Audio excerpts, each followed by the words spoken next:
my colleague, who you'll soon hear from, Senator Blumenthal, and thank you to the ambassador who has arrived. Thank you, Ambassador, for your incredible leadership. I know that this group is so intrepid that a little snow is not going to scare you. In fact, I know Senator Shaheen and Congressman Doggett got kind of caught in the snow. If anyone knows me, I love the snow. No snow scares me. In fact, some of the top medal winners in the Olympics were Minnesotans. I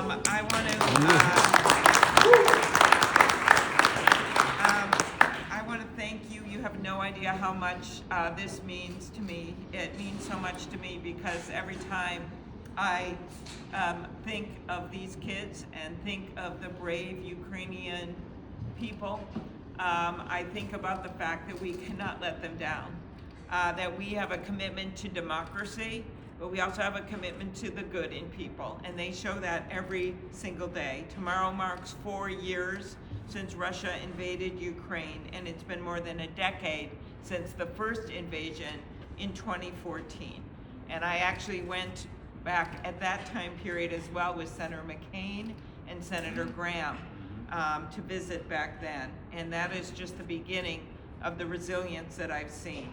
As we know, Russia's attacks on Ukraine continue every day, and we can never let ourselves become numb to this. We can't act like that is business as usual, that is normal. You may have seen the New York Times video report from Kyiv a few weeks ago when about half the city had no heat, showing how families are improvising to stay warm, using camping stove or pitching tents in their homes because it just gives them a few degrees more of warmth. But when the reporter interviewed 87-year-old Lydia in her cold apartment, she said defiantly, "We must not give up." So that is what I saw when I went to the Vatican. I will tell you that came about, Ambassador, because we did a call with Senator Graham about an upcoming meeting with the president, with President Zelensky. President Zelensky said he was sending a delegation to the Vatican.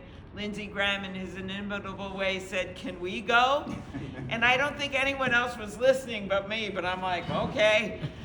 Lindsey couldn't go, but I went, and I ended up having the most incredible meeting before we met with the Pope with these families. Grandmas, of course grandmas, who when they found out their grandkids had been taken captive and the kids somehow found a phone, these tended to be older kids, they called their grandma. In some cases their mom or dad had died, and that's why they were wandering the streets, that's why they were picked up.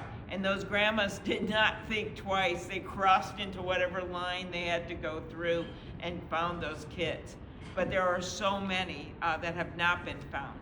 So I was so impressed by the time the Pope spent with these kids. There was one girl in particular who, when we walked in, she was doing a lot of selfies. I know we're surprised, but she was, and she was doing them with her friend, and she was in the moment, but not quite in the moment.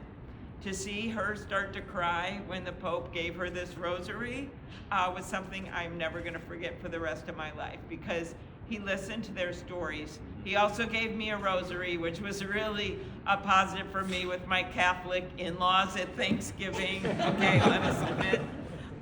But the work of the Catholic Church is the work that's going on, including with this group all over the world right now. And President Zelensky just announced, I know Maskim, that's his name, right, sent me a text, that the 2,000 kids have now been brought back.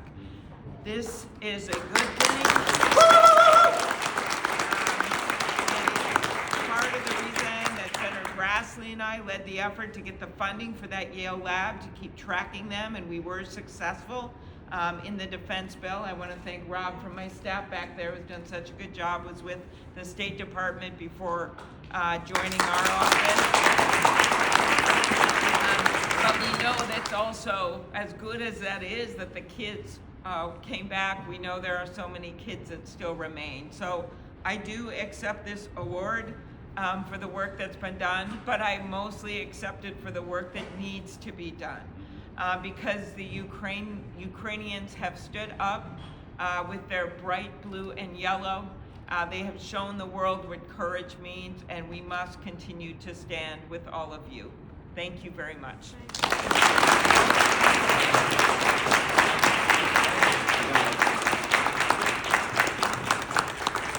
Thank you. This was, by the way, I found this when my mom died in her stuff. And it is, it's Ukrainian colors, but what else is it? It's like a Ukrainian Easter egg, right? So, and she loved Ukrainian Easter eggs. We make an Easter egg tree, and we've got these little eggs, and that's what this pin is about. So I have no idea where she got it, when she got it, but I found it in her stuff. So thank you.